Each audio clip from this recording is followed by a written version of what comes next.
I previously did A-levels and then decided that it wasn't for me. And then I looked into T-levels and I seen that there was a placement option for 315 hours of placement. Found that really interesting because I learn best with doing things actually in front of me instead of reading from books.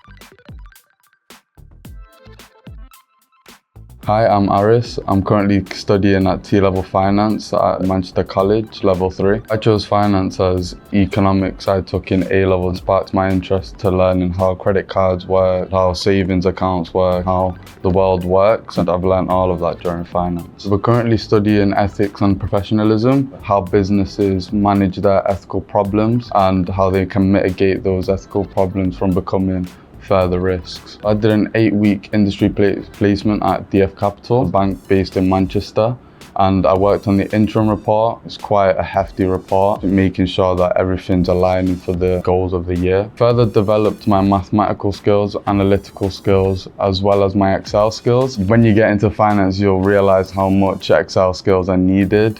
I've planned to work at DF Capital full-time, so I'm currently working part-time whilst doing college, and hopefully, fingers crossed, I'll be working there full-time after.